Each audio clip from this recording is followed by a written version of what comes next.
última coisa que eu disse foi o quê? Que os textos de Paulo são os textos mais claros, diretos e explicativos sobre o arrebatamento. Não foi isso? E eu demonstrei que até Paulo, que é o único que fala, ele demonstra claramente que a razão pela qual ele fala do arrebatamento é porque ele recebeu aquilo por revelação. Muitas coisas que nós sabemos hoje através de Paulo foram recebidas por ele através da revelação, inclusive a ceia. E não fica diferente quando se chega na questão do arrebatamento, porque nos dois textos de arrebatamento que nós temos no Novo Testamento, deixados por Paulo, ele diz as duas expressões que nos remetem à ideia de que ele obteve aquilo por revelação. Na primeira, ele diz em 1 Coríntios 15, eis que vos digo um mistério, mistério porque não era conhecido, é algo oculto, mas que foi revelado, e fica implícito que ele deve ter recebido de Deus. E a gente sabe como, porque o padrão das revelações de Paulo vinha através das coisas que Jesus dizia para ele, pessoalmente, nas aparições. E em 1 Tessalonicenses 4 ele fala, eis que vos dizemos ou vos declaramos por palavra do Senhor. Então realmente foi uma palavra direta de Jesus Cristo para ele, sobre a questão do arrebatamento.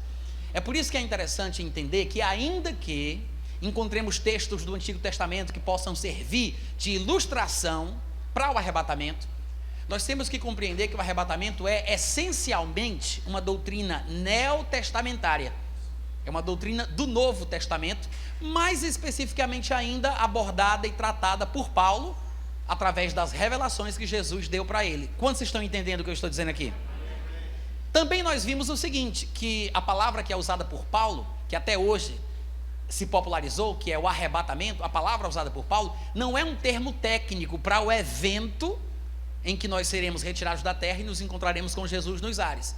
É uma palavra do idioma grego daquela época, que era usado comumente em contextos diferentes. E nós citamos aqui pelo menos 4 textos, onde nós vimos a palavra harpazo sendo usada de forma diferente, inclusive até no sentido negativo, quando Jesus Cristo falava sobre o lobo arrebatar as ovelhas. Então, o que quer dizer? O que é que eu quero dizer com isso? Eu quero dizer que os textos que vão tratar sobre arrebatamento não vão necessariamente usar termos técnicos específicos que tem que ser repetidos todas as vezes que aquele assunto for tratado, porque eles faziam uso do idioma como nós fazemos. Nós podemos usar palavras sinônimas, podemos usar figurações, palavras figurativas, figura de linguagem. O importante é que a mensagem seja comunicada. Então, cuidado com esse preciosismo dos termos gregos, tá? Porque às vezes o pessoal se perde nessa questão. Se essa palavra que está aqui, então... Não, realmente... Nós podemos e devemos conhecer as palavras, compreender como elas eram usadas, ver a aplicação das palavras em seus contextos, mas temos que ter a mente aberta para entender que nem tudo é como a gente pensa. Tudo bem, gente? Exatamente por isso é que eu gostaria que você abrisse comigo em 2 Tessalonicenses capítulo 2. 2 Tessalonicenses capítulo 2. Esse texto aqui, para mim, é um dos textos mais interessantes sobre arrebatamento. Eu sei que tem muita gente que não acha que o texto está falando de arrebatamento, mas para mim é muito claro que Paulo esteja falando sobre arrebatamento, e eu vou tentar explicar o porquê. Todo mundo encontrou 2 Tessalonicenses 2? No versículo 1 diz assim, gente: irmãos, no que diz respeito à vinda de nosso Senhor Jesus Cristo e à nossa reunião com ele, nós vos exortamos a que não vos demovais da vossa mente com facilidade, nem vos perturbeis, quer por espírito, quer por palavra, quer por epístola, como se procedesse de nós, supondo tenha chegado o dia do Senhor. Ninguém, de nenhum modo, vos engane, porque isto que? O dia do Senhor, que foi mencionado no finalzinho do versículo 2, tá? Não pense que quando ele diz isto, seja as coisas que ele falou lá no versículo 1, não. Porque tem gente que faz essa ligação direta do começo do versículo 3 com um pedaço do versículo 1. Porque lá no 1 ele diz a respeito da vinda do Senhor e a nossa reunião com ele. Aí as pessoas pensam que o isto do versículo 3 é isso aí, do versículo 1. Mas não é. É o que está perto. É o que está no finalzinho do versículo 2. Quando ele disse que alguns podem escrever cartas dizendo que foram escritas por nós, para supor que tenha chegado o dia do Senhor. O dia do Senhor, olha aqui para mim por gentileza, é uma expressão que significa mais do que um dia de 24 horas. Eu sei que quem esteve presente aqui nesses cultos onde nós estávamos ministrando sobre isso, deve ter me ouvido falar que o dia do Senhor é uma expressão bíblica que aparece recorrentemente no Antigo Testamento, que significa muitas coisas. Se nós fôssemos fazer uma coletânea de todos os textos, Antigo e Novo Testamento, que usam a expressão o dia do Senhor, nós veríamos que isso abrange vários acontecimentos que são desenrolados em cadeia, mas que envolvem o que a gente chama de tribulação, o derramamento da ira de Deus, o surgimento do anticristo, o arrebatamento e até o milênio, como o próprio Pedro, em sua segunda epístola, vai fazer. Ele usa a expressão dia do Senhor, associando a ideia ao milênio. Então, a expressão o dia do Senhor, ela é mais abrangente do que a gente imagina. Embora isso seja verdade, era muito comum se entender, por causa das expressões usadas no Antigo Testamento, que o dia do Senhor estava associado a um período de ira, de punição, de julgamento, de trevas, de angústia. Não é a única forma que a expressão é usada, por favor, entenda bem, porque no mesmo momento em que a ira de Deus vai ser derramada sobre os homens, obviamente que para os cristãos vai ser o mesmo momento em que eles vão ser redimidos, porque Cristo os tirará da terra e a ira de Deus será derramada sobre os homens. Então, o mesmo momento de punição também revela um momento de redenção, e é por isso que temos textos proféticos que falam sobre uma experiência positiva e uma experiência negativa, mas compete ao intérprete bíblico saber manusear bem a palavra de Deus e identificar cada coisa no seu devido lugar. Alguns teólogos, por causa disso, até fizeram um esforço de tentar diferenciar a expressão o dia de Cristo da expressão o dia do Senhor. E você vai ver que nesse texto que eu acabei de ler, eu não sei se alguém aqui tem uma versão diferente, mas alguns de vocês talvez tenham uma expressão o dia de Cristo em vez da expressão o dia do Senhor. Alguém tem? Alguém? Só quem tem Bíblia, por favor. Alguém? Ninguém? Não interessa, né? Essa mesma passagem aí que eu li, depois vocês podem conferir em casa, tá? Eu acho que na corrigida, talvez na revisada, na Almeida Corrigida Fiel, na recebida, essas versões que são mais antigas, baseadas na versão inglesa do Rei Tiago, a grande maioria delas traz a expressão o dia de Cristo. E alguns, isso é uma variante textual, ou seja, manuscritos foram achados com a expressão o dia de Cristo, outros manuscritos foram achados o dia do Senhor. Quando foram feitas as traduções que nós temos em português, alguns compiladores do texto bíblico decidiram optar pela variação o dia de Cristo e outros optaram pelo dia do Senhor. E existe a interpretação de que o dia de Cristo é uma coisa boa, porque é para o crente, e o dia do Senhor é uma coisa ruim, porque é a punição. Mas, na verdade, isso é relativo. Depende do contexto onde aquela expressão aparece. Porque vai ser bom para quem espera Jesus voltar e vai ser ruim para quem está sem Deus no mundo. Tanto faz usar a expressão dia de Cristo ou dia do Senhor, porque Cristo é o Senhor. Então, a volta dele vai trazer acontecimentos positivos para quem for arrebatado, mas a volta dele também vai trazer acontecimentos negativos para quem for sofrer a ira de Deus. Quantos estão entendendo? Então tá. Mas a expressão o dia do Senhor é muito comumente usada no Antigo Testamento para se referir a esse dia de trevas, de angústia, de punição, de juízo, de ira de Deus. E eu quero lembrar que Paulo disse: ninguém de nenhum modo vos engane, porque isto, não a vinda do Senhor ou necessariamente a nossa reunião com Ele, mas isto, o dia do Senhor, não acontecerá sem que primeiro venha a apostasia. Antes da gente continuar falando do texto de Tessalonicenses, eu gostaria de mostrar para vocês algumas passagens do Antigo Testamento onde a expressão o dia do Senhor aparece, para que vocês possam confirmar isso que eu acabei de dizer sobre a expressão trazer consigo uma carga negativa. Joel, capítulo 1, versículo 15, diz assim: ah, que dia, porque o dia do Senhor está perto e vem como assolação do Todo-Poderoso. Veja o que ele disse: o dia do Senhor está perto e vem como assolação. Quando chega no capítulo 2 de Joel, no versículo 1, ele diz mais: tocai a trombeta em Sião e dai voz de rebate no meu santo monte, perturbem-se todos os moradores da terra. Por quê? Porque o dia do Senhor vem. Então, o dia do Senhor traz perturbação, porque o dia do Senhor vem, já está próximo. Versículo 2, é dia de escuridade, dia de trevas, densas trevas, dias de nuvens e de escuridão. Todo mundo está acompanhando? Como se não bastasse, outros profetas também falando sobre o dia do Senhor, repetem o mesmo sentimento. Por exemplo, Amós capítulo 5, versículo 18, 19 e 20, ele diz assim: ai de vós, os que desejais o dia do Senhor. Para que desejais vós o dia do Senhor? É dia de trevas, não é dia de luz.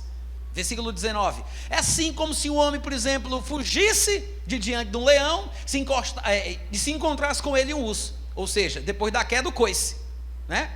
Fugiu do leão, mas se encontrou com o urso. Ou mais ou menos como se ele, entrando em casa, fosse descansar, encostando a mão na parede, fosse mordido por uma cobra. Ou seja, para onde ele vai, para onde ele corre, uma coisa ruim o alcança. Fugiu do leão, mas se encontrou com o urso. Entrou dentro de casa, colocou a mão na parede, foi picado por uma cobra. Isso é o dia do Senhor. Eu sei que é muita criatividade de Deus, mas eu acho que a mensagem foi bem transmitida. No versículo 20 ele diz: não será, pois, por causa de tudo isso que ele já disse, não será, pois, o dia do Senhor trevas e não luz? Não será completa escuridão, sem nenhuma claridade? Vocês concordam, gente? Não será trevas e não luz, sem nenhuma claridade? Com certeza. Outro profeta, Isaías, no capítulo 13, vou agora pinçar o versículo 19, daqui a pouco a gente vai ler o contexto, mas só o 9, não é 19, é 9, só o versículo 9 de Isaías 13, ele diz assim: eis que vem o dia do Senhor, dia cruel, com ira e ardente furor, para converter a terra em assolação e dela destruir os pecadores. Agora olha o contexto, do versículo 6 ao 13, ainda falando do dia do Senhor, no mesmo capítulo, ele diz: uivai, pois está perto o dia do Senhor. Irmãos, como é que Deus diz assim, uivai? O que significa isso? Deve ser uma expressão de angústia profunda, é uma espécie de grunhido, de gemido, uivar. Ele diz: uivai, pois está perto o dia do Senhor. Vem do Todo-Poderoso como assolação, pelo que todos os braços se tornarão frouxos, o coração de todos os homens se derreterá, assombração e apoderar-se-ão deles dores e ais, e terão contorções como a mulher parturiente. Hein? Vão ficar em posição fetal, né? Olharão atônitos uns para os outros, o seu rosto se tornará rosto flamejante, sabe aquele rosto vermelho, quando a pessoa está apavorada, com medo, alguma coisa, que o rosto fica vermelho, ele está falando disso aqui, rosto flamejante. Aí ele diz: eis que vem o dia do Senhor, dia cruel, com ira, ardente furor, para converter a terra em assolação, dela destruir os pecadores, que foi o versículo que a gente leu. Mas no 10 ele continua: porque as estrelas e constelações dos céus não darão a sua luz, o sol logo ao nascer se escurecerá, e a lua não fará resplandecer a sua luz. Não lembra Apocalipse capítulo 6?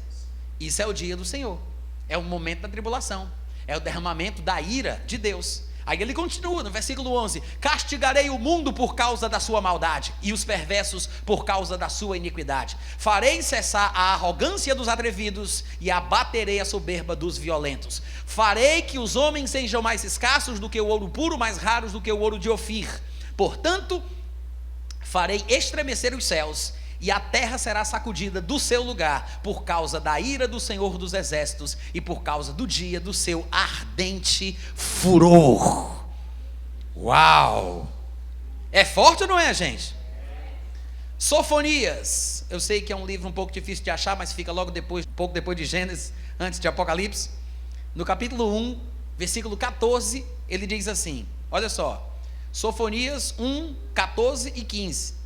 Está perto o grande dia do Senhor, está perto e muito se apressa. Atenção, o dia do Senhor é amargo, e nele clama até o homem poderoso. Aquele dia é dia de ira, ou indignação, como dizem algumas versões. É dia de angústia, dia de alvoroço, dia de desolação, dia de escuridade, dia de negrume, dia de nuvens e de densas trevas. Eita Deus! É forte ou não é, gente? É forte. É muita criatividade da parte de Deus para mostrar que o negócio é ruim, né? É expressão em cima de expressão para a gente ter certeza do que ele está falando. Dia de densas trevas. Tem mais textos, tá? No Antigo Testamento que falam sobre as características do dia do Senhor. Eu só quis ler essas para que a gente tivesse convicção de que realmente o Antigo Testamento empresta à expressão uma sensação de coisa ruim. De fato, muitos teólogos concordam de que a expressão o dia do Senhor é uma espécie de sinônimo para a expressão grande tribulação. A tribulação vai ser o dia do Senhor.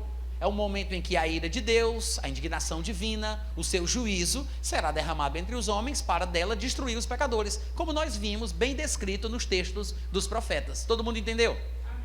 É por isso que, quando Paulo, voltando agora para 2 Tessalonicenses 2, tá, gente? É por isso que, quando Paulo vai falar sobre o dia do Senhor, ele fala exatamente desse jeito. Ele diz, vou repetir até a leitura: irmãos, no que diz respeito à vinda do Senhor e a nossa reunião com ele, nós vos exortamos a que não vos demovais de vossa mente com facilidade, nem vos perturbeis, quer por espírito, quer por palavra, quer por epístola, como se partisse de nós, procedesse de nós, supondo tenha chegado o dia do Senhor. Por que ele está dizendo isso?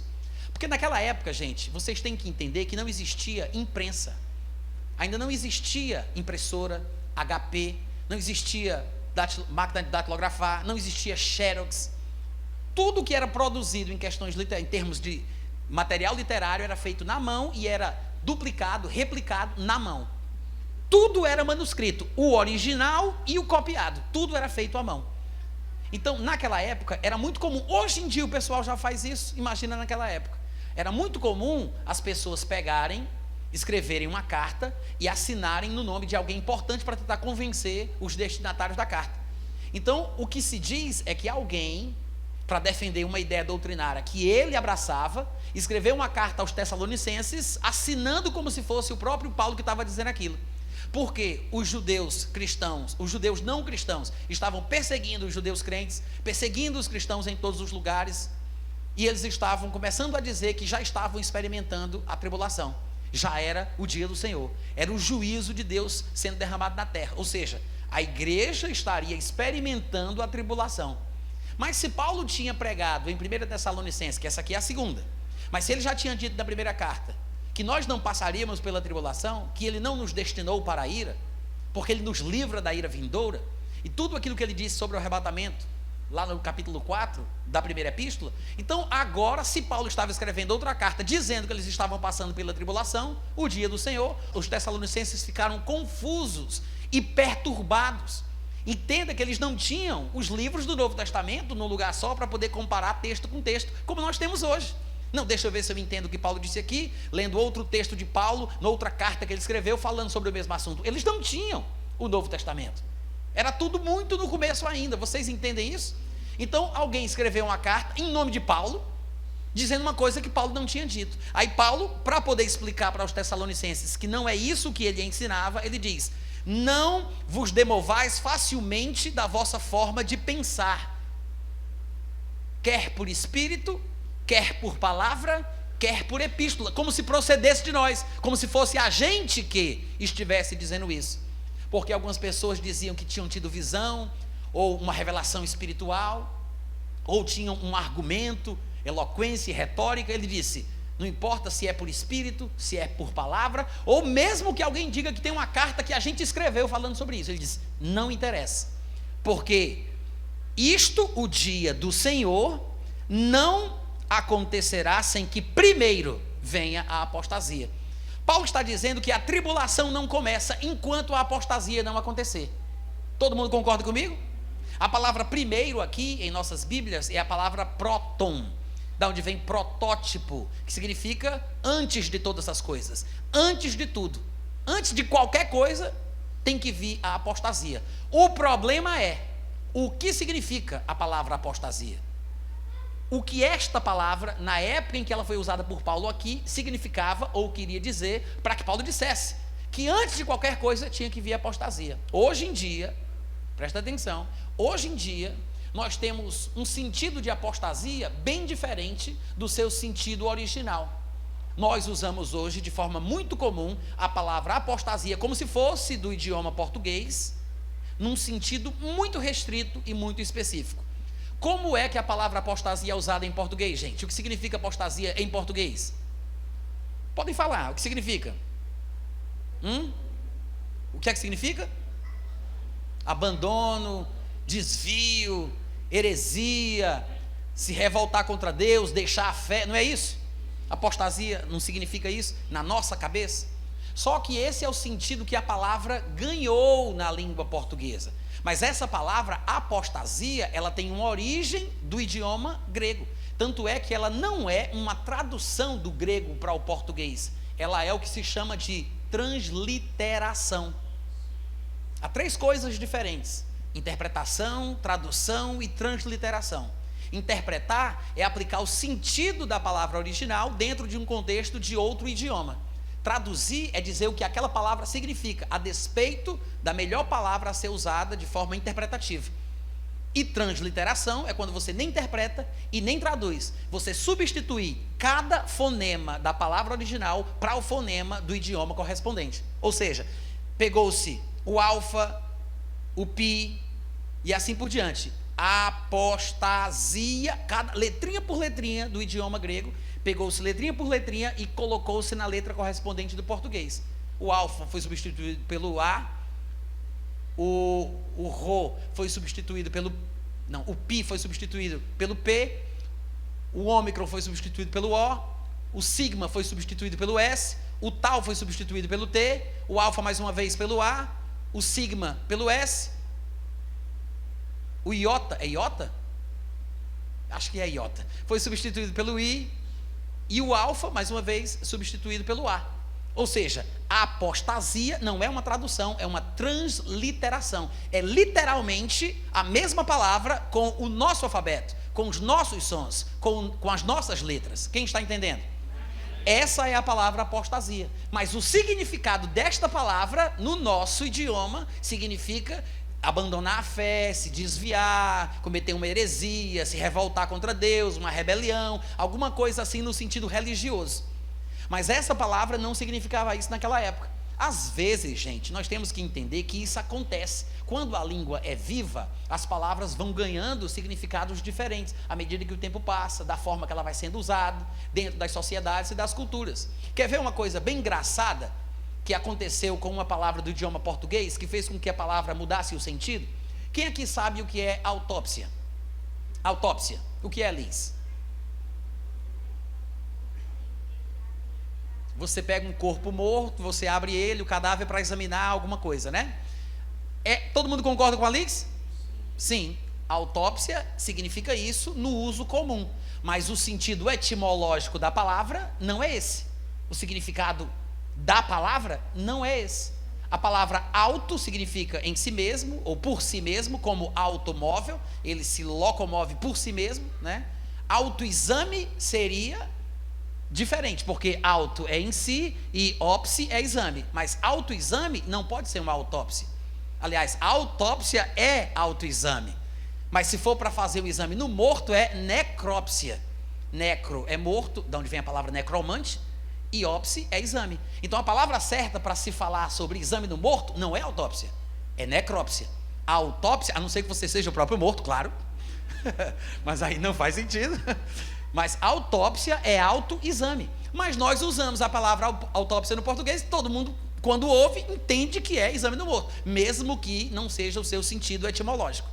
Quantos entenderam? Amém. Da mesma forma, a palavra apostasia ganhou esse significado em português, mas não significa que este seja o sentido que ela tinha no idioma dela, no idioma grego, no idioma original. O que é que eu quero dizer com isso? Eu quero sugerir que a interpretação correta de 2 Tessalonicenses, capítulo 2, versículo 2, quando ele diz que a tribulação não vai acontecer sem que primeiro, próton, antes de qualquer coisa, aconteça a apostasia, Eu quero sugerir que a palavra apostasia é o arrebatamento do qual Paulo ensinava.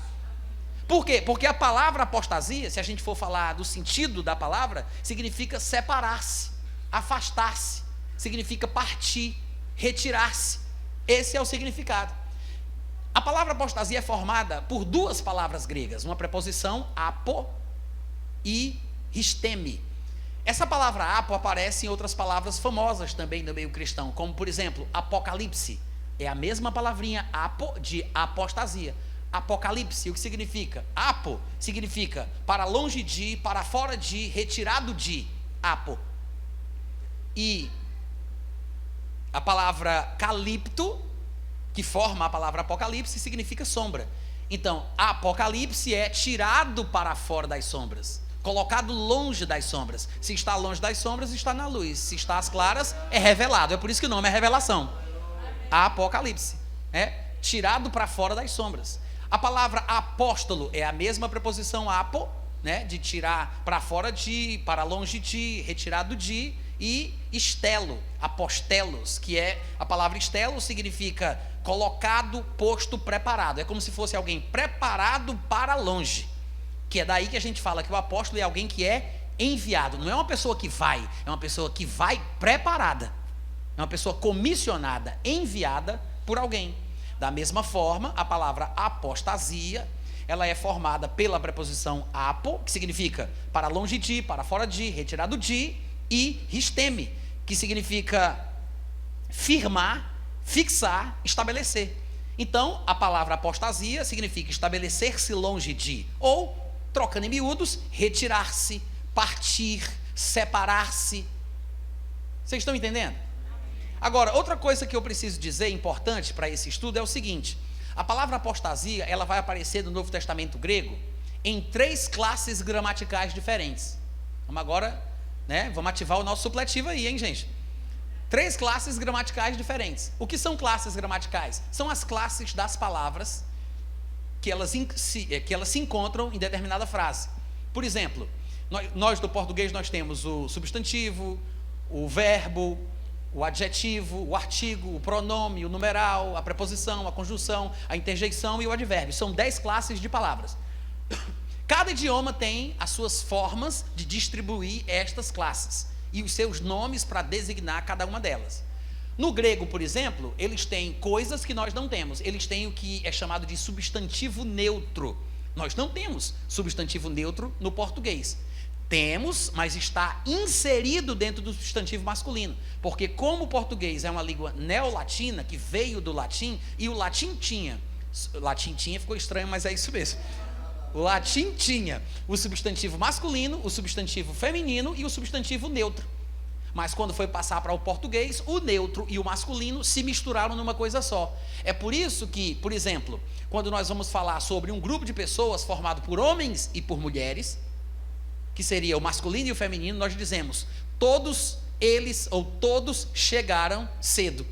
Todos seria masculino, porque para o feminino seria todas. Mas o todos aí não é o masculino, é o neutro, que se perdeu dentro da forma masculina, mas dentro dela está o neutro e o masculino que vieram do latim para dentro do português. E a gente fala sem nem perceber, mas esse é o neutro. Todo mundo entendeu? No grego também existe o substantivo masculino, o feminino e o neutro. A palavra apostasia vai aparecer dentro do Novo Testamento grego nas 3 classes. Nessas 3 classes, ela vai aparecer como substantivo masculino, como substantivo feminino, vai aparecer como substantivo neutro e vai aparecer na classe gramatical do verbo. Eu quero que vocês entendam isso, porque alguns teólogos fazem disso aqui uma coisa muito importante. E eles usam argumentações desse tipo para tentar justificar que a palavra aqui não significaria arrebatamento. Mas eu vou mostrar para vocês, usando o próprio argumento deles, de que não faz sentido o que eles estão dizendo. Tá? Então, o que é que acontece? Verbo e substantivo são basicamente formados pela mesma raiz. Se eu falar amor, amor é o quê? Amor é um substantivo ou é um verbo? É um substantivo. Amar é um substantivo ou um verbo? É o verbo. Então, é a mesma coisa, só que com uma construção diferente, As letras, a palavra, as desinências, as flexões. Se eu disser eu amo, todo mundo sabe do que eu estou falando. Estou falando de amor, estou falando de amar. Então a classe das palavras muda, mas o sentido não. A palavra essencialmente tem a mesma mensagem. Amor e amar, eu poderia dizer, são a mesma coisa. Todo mundo concorda? Da mesma forma, a palavra apostasia vai aparecer no Novo Testamento como substantivo, neutro e feminino, mas vai aparecer também como verbo. Como substantivo, na forma feminina, é apostasia. E só aparece 2 vezes.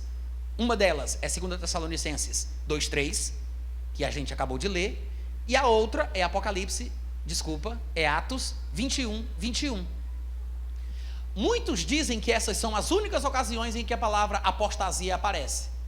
Não é necessariamente verdade, porque na verdade ela aparece nesses 2 lugares em sua forma substantiva feminina, né?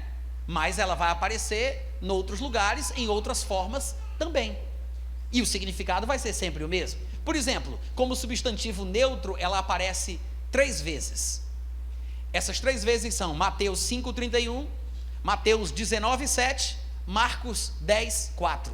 Nas 3 passagens dos evangelhos onde a palavra apostasia, na forma de substantivo neutro, nas 3 vezes, quando ela aparece, ela foi traduzida em nossas Bíblias em português, por divórcio. Nas 3 vezes.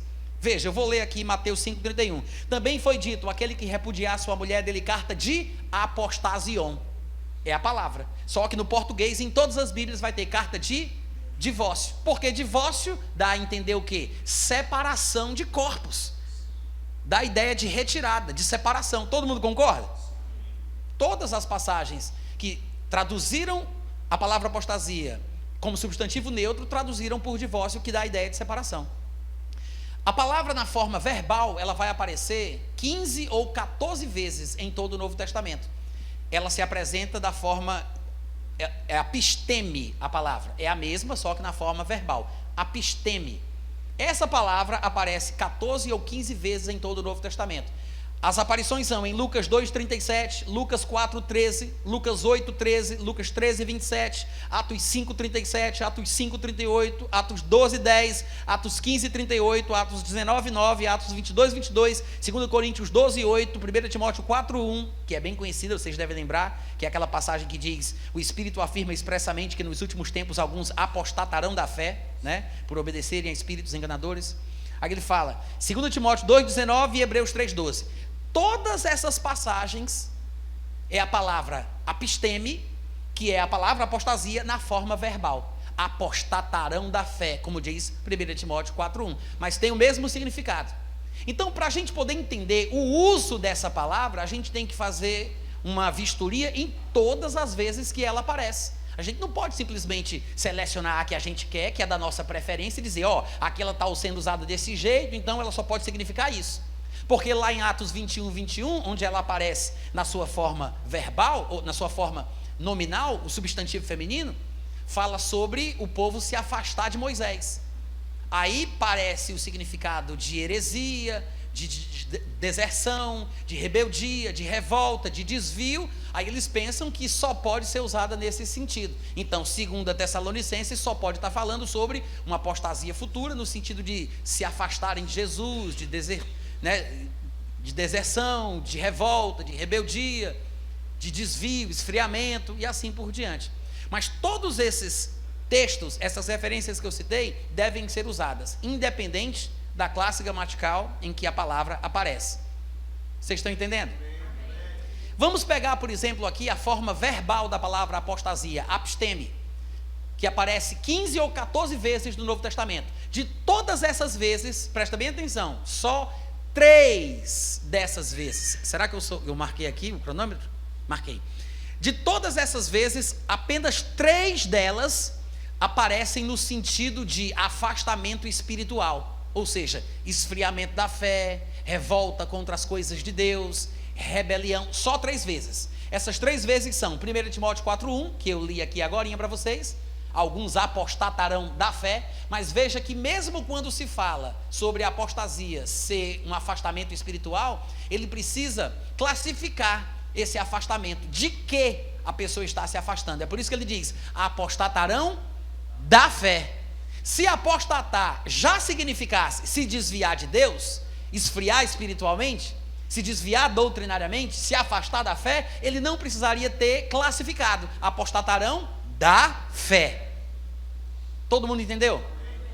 Mas a outra passagem que a palavra é usada no sentido de esfriamento espiritual, afastamento espiritual, é Lucas 8,13, quando Jesus Cristo está contando a parábola do semeador. Ele diz que a semente que caiu sobre a pedra são os que, ouvindo a palavra, a recebem com alegria.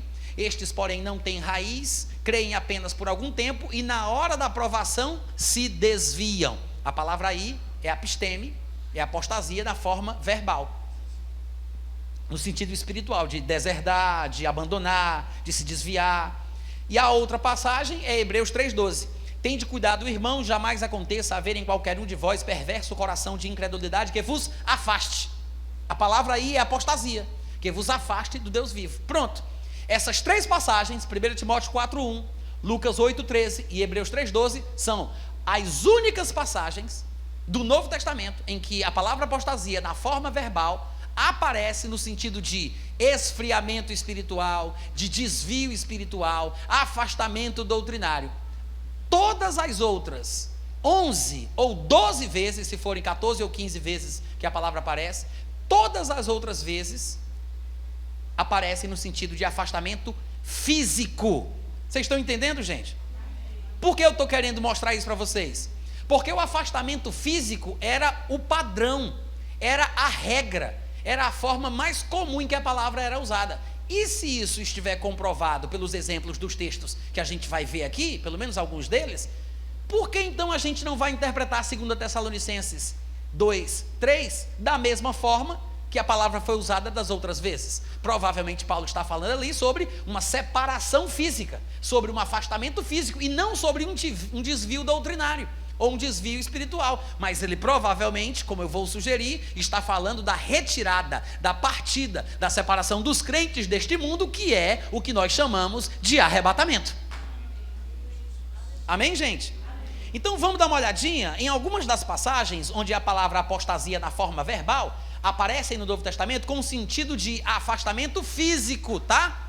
Diferente daquelas três que ficam bem claras que são afastamento espiritual. Olha só.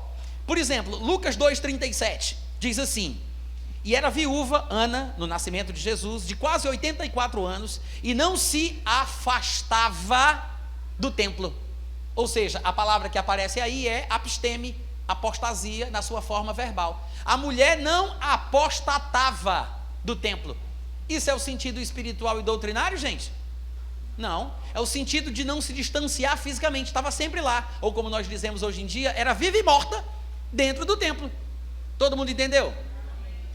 Atos 15:38 diz assim: mas a Paulo parecia razoável que não tomassem consigo aquele, falando de Marcos, que era sobrinho de Barnabé, consigo aquele que desde a Panfilha se tinha afastado, apartado, que é a palavra apostasia na forma verbal, que tinha se afastado deles e não os acompanhou naquela obra. Ou seja, Marcos tinha apostatado de Paulo e Barnabé. Ele está falando no sentido doutrinário? Ele está falando de apostasia no sentido espiritual? De blasfêmia? De desvio espiritual? Não, ele está falando que Marcos não os acompanhou, deixou eles no meio do caminho, porque naquela época eles precisavam de pessoas para viajar, para levarem as bagagens, não tinham as comodidades da vida moderna. Então, quando alguém se planeja para ir e abandona o povo que está viajando, o resto da bagagem vai sobrar para menos gente, o que vai ser uma coisa muito ruim. Então Marcos apostatou, ou seja, se separou deles ao longo da viagem. Esse é o sentido simples da palavra apostasia nessa passagem. Outro texto, Lucas 4,13 diz assim: e acabando o diabo toda a tentação, ausentou-se de Jesus por algum tempo. Gente, será que o texto aqui, que usa a palavra apostasia, ausentou-se dele, foi traduzido por ausentar-se, mas será que essa palavra apostasia aqui significa que o diabo apostatou da fé? Hein? Não. Significa que ele simplesmente se distanciou, se separou, se retirou, partiu. É esse o significado da palavra apostasia, na sua forma verbal, nesse contexto.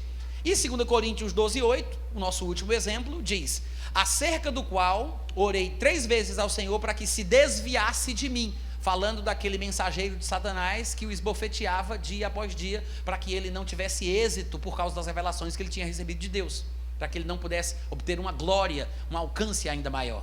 Então, Paulo está falando que orou para que aquele demônio se afastasse, se retirasse. A resposta de Jesus para ele foi: não é necessário, a minha graça te basta. Mas o que é interessante é que a palavra que aparece aqui é apostasia. Ora, gente, se nós temos tantos textos assim, em que a palavra apostasia aparece com sentidos diferentes de desvio espiritual, desvio doutrinário, e se a maioria dos textos usa a palavra no sentido de separação física e espacial, por que, por cargas d'água, que 2 Tessalonicenses 2:3 tem que ser usado no sentido espiritual? Vocês estão entendendo, gente? Por que não seguir a regra? A maioria das vezes que a palavra apareceu foi usada no sentido de afastamento físico, o que quer dizer que provavelmente a palavra apostasia ali está sendo usada como separação, como partida, retirada. E isso vai ficar mais claro daqui a pouco, quando a gente for examinar o contexto com este conceito. Já provei que a palavra era usada no sentido de distância, de afastamento, mas daqui a pouco a gente vai examinar o contexto considerando a palavra dessa forma, tá? Você vai ver como faz muito mais sentido. Agora, antes da gente fazer isso, eu quero dizer que há um dicionário do grego para o inglês, que foi feito por 2 estudiosos chamados Liddell e Scott. De fato, o dicionário leva o nome deles, é o dicionário Liddell and Scott.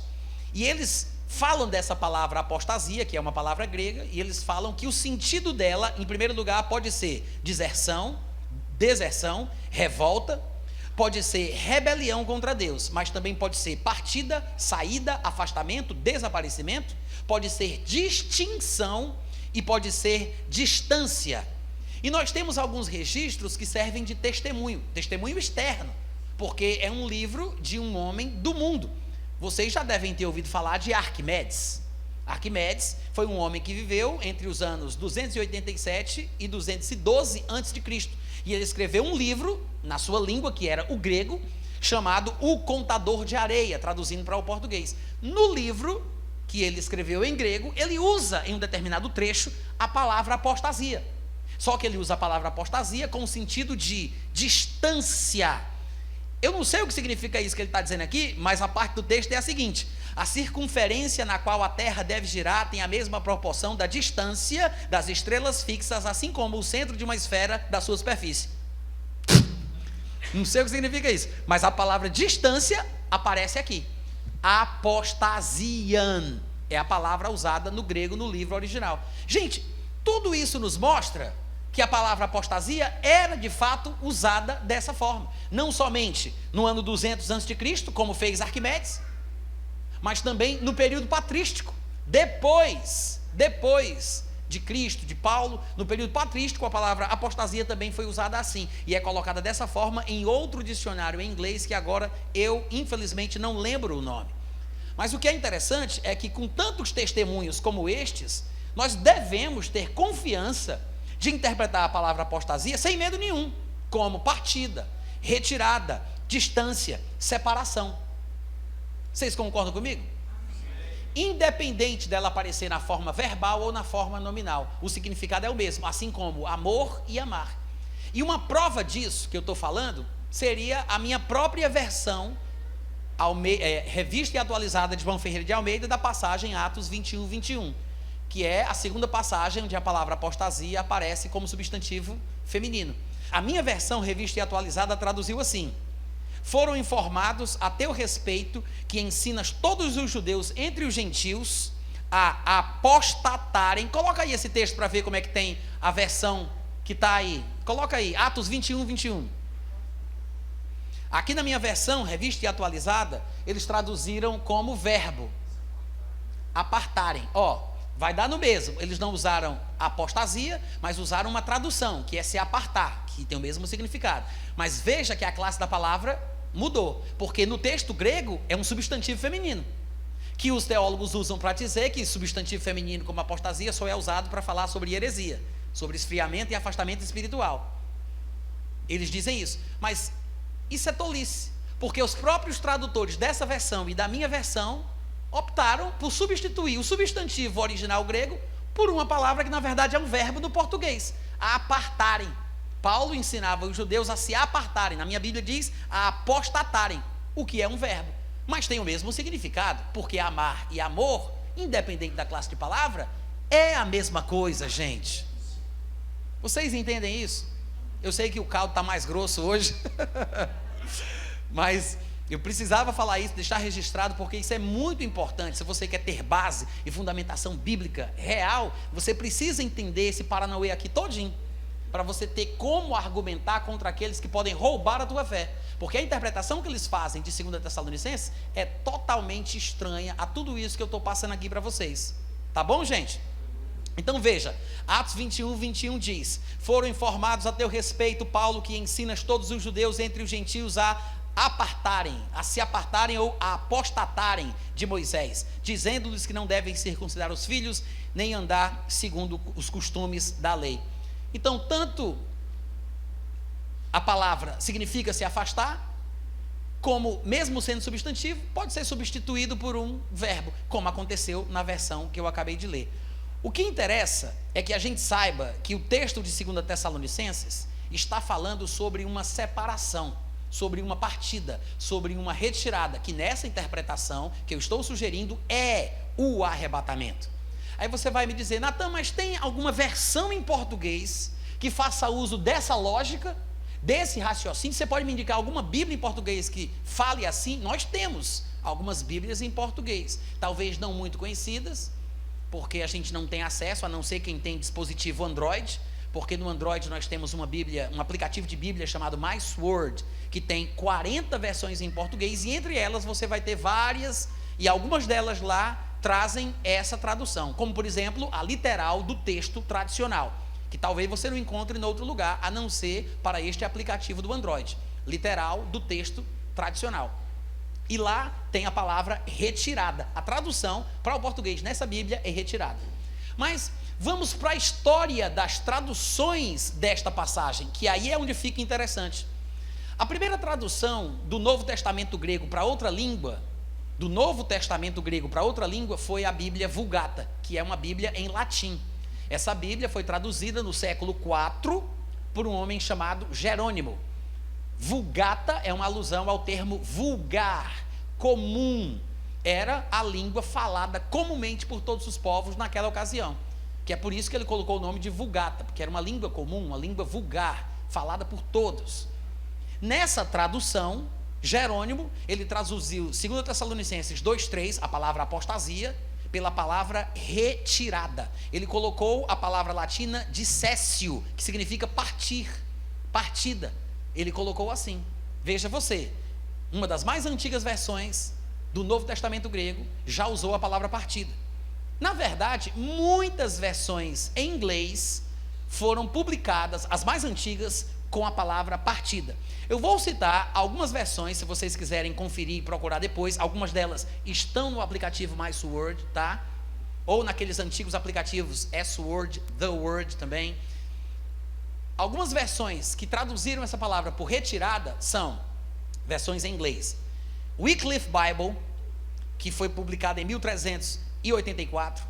A Tyndale Bible, que foi publicada em 1526. A Coverdale Bible, que foi publicada em 1535. A Cranmer Bible, que foi publicada em 1539. A British Bible, que foi publicada em 1576. A Beza Bible, foi publicada em 1583. E a Geneva, que é a Bíblia de Genebra, né, que nós temos em português também, mas estamos falando aqui da edição de 1608.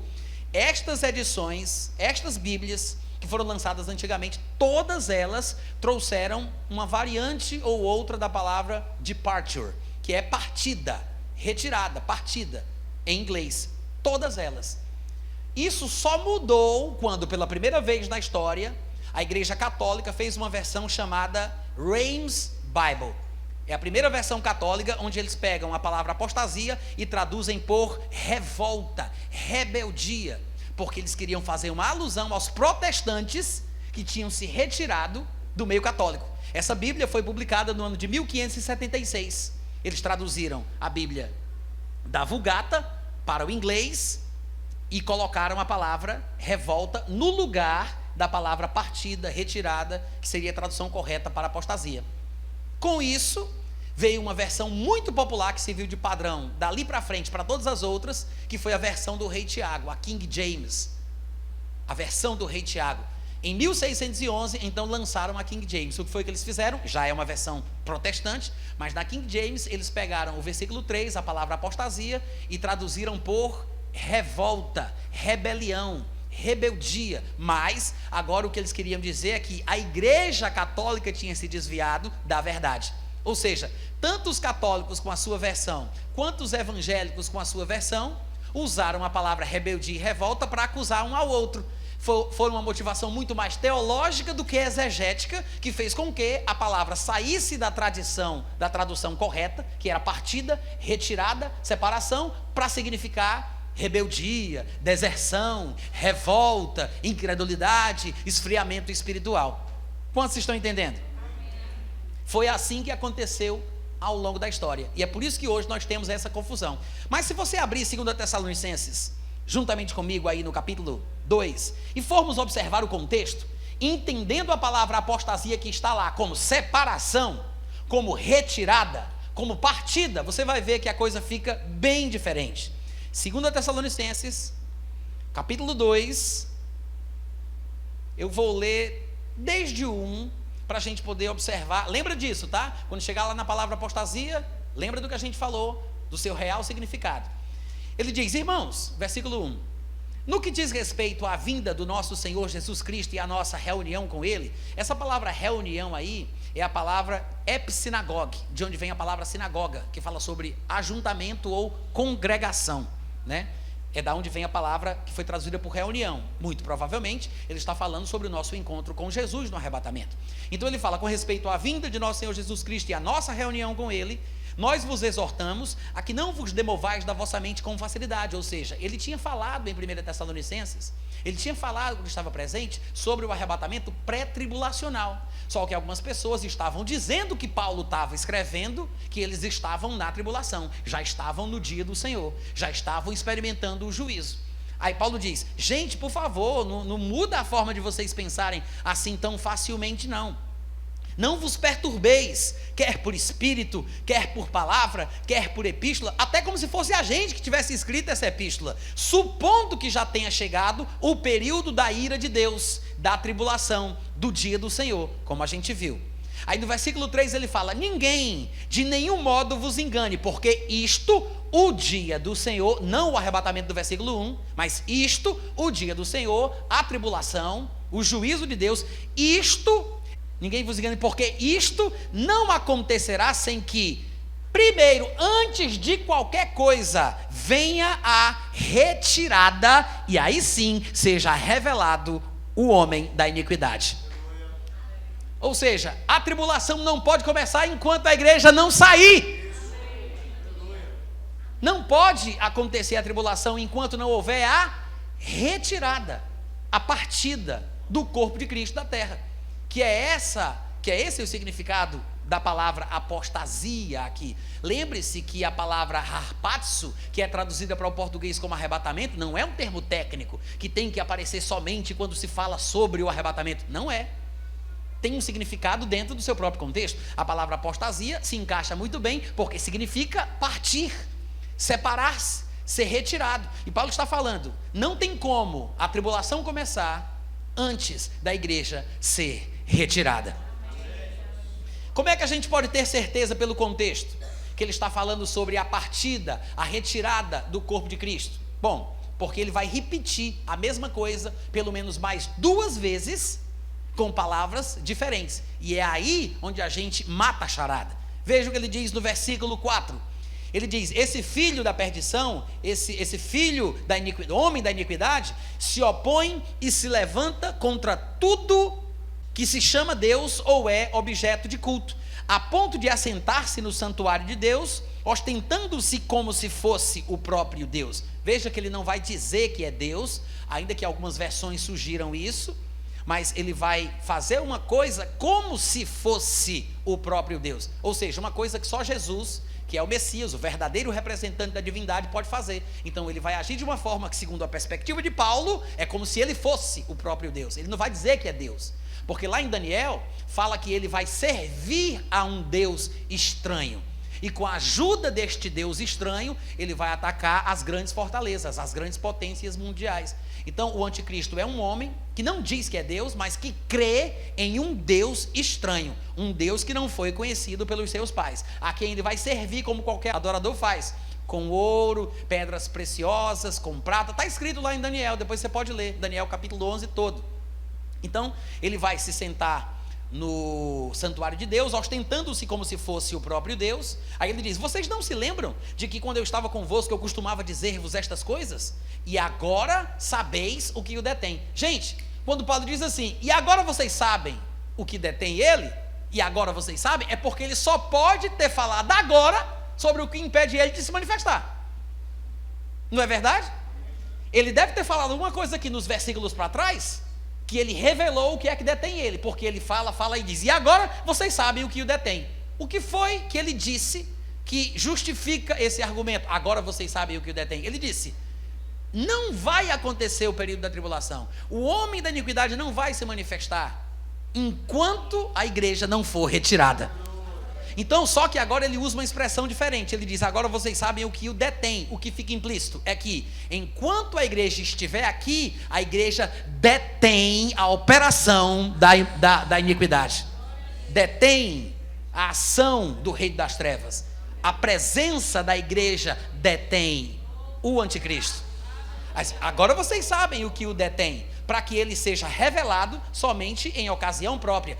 A terceira vez que ele vai falar a mesma coisa, agora de uma forma diferente. Ele diz, com efeito, versículo 7, o mistério da iniquidade. Veja que no versículo 3 ele falou sobre o homem da iniquidade, e agora no versículo 7 ele fala sobre o mistério da iniquidade. Há uma diferença. O homem é o anticristo, o mistério é a força espiritual da maldade, é o reino das trevas, é Satanás e os seus anjos. Ele fala sobre essa influência diabólica que está sobre o mundo. Todo mundo entende a diferença entre mistério da iniquidade e homem da iniquidade? Então ele diz no versículo 7, com efeito, o mistério da iniquidade já opera. Ele não está falando que o anticristo já estava no mundo, ou que o anticristo já estava em atuação. Ele está falando sobre a força espiritual da maldade, que no tempo certo vai trazer à luz o anticristo. O mistério já operava, o anticristo não. O mistério da iniquidade já opera e aguarda somente, para manifestar o anticristo, e aguarda somente que seja afastado aquele que agora o detém. E quando isso acontecer, quando for afastado, quando for retirado, quando sair, o que é que vai acontecer? Aí então será de fato revelado o iníquo. Então veja que por 3 vezes, nesse pequeno trecho aqui, por exemplo, no versículo 3 nós vimos que o homem da iniquidade vai ser revelado. No versículo 6 ele fala que tem uma coisa que o detém, para que ele seja revelado somente na ocasião própria. E agora no versículo 7 e 8 diz que o mistério da iniquidade aguarda que seja afastado, retirado, separado, aquele que o detém, para que então ele seja revelado.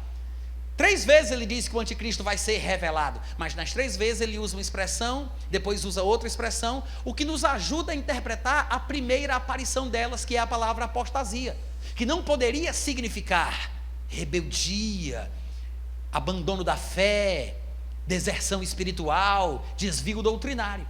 Por quê? Ele está falando sobre uma coisa que está presente, que atrapalha a manifestação do anticristo, e não de uma coisa que está ausente, que tem que chegar para o anticristo aparecer. Porque se apostasia aqui significasse erro doutrinário, desvio da fé, ele estava falando sobre uma grande bagunça espiritual num tempo futuro da história da humanidade. Ele estava falando sobre uma apostasia universal, uma coisa errada muito grande, um pecado cabeludo que iria acontecer no futuro, que proporcionaria o surgimento do anticristo. Então, se ele estivesse falando que primeiro tinha que acontecer a apostasia, no sentido de desvio espiritual, ele estava falando sobre uma coisa que não estava presente naquela época, mas que iria acontecer no futuro, uma devassidão assim muito generalizada. Então ele não estava falando sobre uma coisa presente que tinha que sair, ele estaria falando sobre uma coisa ausente que tinha que chegar. Não, vamos lá gente, estou pregando muito bem hoje à noite. Vocês estão entendendo? É por isso que a palavra apostasia não pode ser interpretada como desvio. Porque se fosse desvio, era uma coisa que iria acontecer no futuro. Não estava acontecendo, mas um dia isso iria chegar. Ou seja, esse grande desvio universal. Se fosse esse o sentido de apostasia aqui. Mas nas outras duas vezes, ele deixa bem claro que não é uma coisa que tem que chegar, é uma coisa que tem que sair. Então, o sentido da palavra apostasia como retirada, como separação, se encaixa perfeitamente em seu contexto. Os irmãos compreendem isso? Então, gente, o que é que tem que ser tirado? O que é que tem que sair? O que é que tem que se afastar para o mistério da iniquidade ter condição de trazer à luz o anticristo? Bom, há uma disputa a respeito desse assunto. Quem é o que detém, né? Quem é que detém o mistério da iniquidade? Eu acredito que se nós dissermos que é o Espírito Santo ou que é a igreja, vai dar tudo no mesmo. Por quê? Porque a atuação do Espírito Santo hoje na terra só se dá por meio da igreja. É tão particular esta manifestação atual ou vigente do Espírito Santo, que Jesus chega a falar sobre ela como se o Espírito Santo estivesse vindo para a terra. Ou seja, para Jesus é como se o Espírito Santo nem estivesse presente, mesmo que ele soubesse que o Espírito Santo atuava na terra pelos profetas de forma diferente, mas era uma coisa diferente. Ele atuava sobre um ou sobre outro que era ungido para um cargo, para executar uma função específica. Reis, profetas, sacerdotes, homens, mulheres, ungidos e separados para alguma ação. Mas o Espírito Santo ser derramado sobre todo mundo, toda a carne, está presente no coração de todo crente, e isso era uma novidade. Falando sobre esta época, Jesus disse: convém-vos que eu vá, porque se eu não for, o Espírito Santo não virá para vós outros. Jesus falou sobre o Espírito Santo vir. Por que eu estou dizendo isso? Porque se nós interpretarmos que aquele que detém a manifestação do anticristo seja o Espírito Santo, não se torna errada a nossa interpretação, porque afinal de contas, se o Espírito Santo está presente atuando na terra por meio da igreja, isso quer dizer que isto impede a atuação do mistério da iniquidade. É por isso que o anticristo não pode se manifestar enquanto ele estiver presente. Mas quando o Espírito Santo for retirado, o que deixa implícito que a igreja vai junto, porque ele veio para estar conosco para sempre. Então se ele sai, a gente sai, se a gente fica, ele fica, né? Mas quando o Espírito Santo for retirado, nós iremos junto com ele. E tem gente que não entende isso, alguns pós-tribulacionistas, por exemplo, e dizem assim: mas que tolice, Natan, como é que o Espírito Santo pode ser retirado da terra? Afinal de contas, ele é Deus, ele está presente em todos os lugares, ele é onipotente, onipresente, gente, vamos parar para pensar. Ora, se Jesus Cristo disse que um dia ele veio, então um dia ele vai. É simples assim. Porque se Jesus disse: convém-vos que eu vá, porque se eu não for ele não vem. Ora, ele não era Deus não quando ele veio? Ué, se ele era Deus quando veio, ele continua sendo Deus quando ele vai.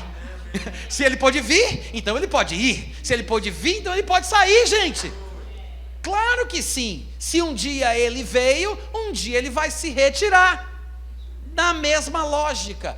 E as pessoas perguntam: e como é que as pessoas vão ser salvas durante a tribulação se o Espírito Santo for retirado? Do mesmo jeito que o povo era salvo no período do Antigo Testamento, crendo nos testemunhos dos profetas, crendo na palavra de Deus. Jesus disse: vocês têm a lei e os profetas, creiam neles.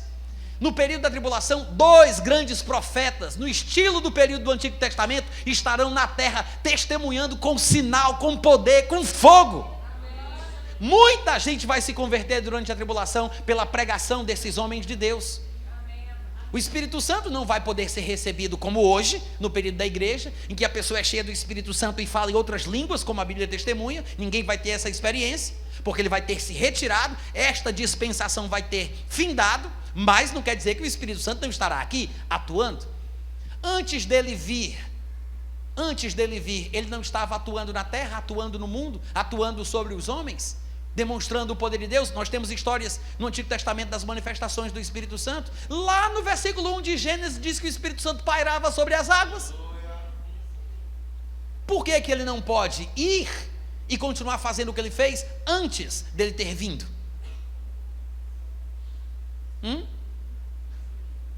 Amém, gente?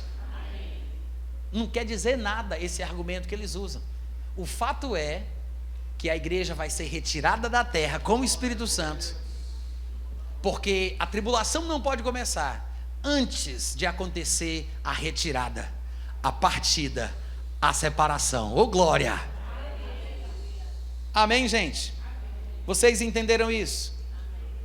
Eu espero que vocês fiquem firmes, cresçam na palavra, aprendam mais das Escrituras e se protejam das confusões doutrinárias que aparecem diante de nós todos os dias como sugestão do YouTube.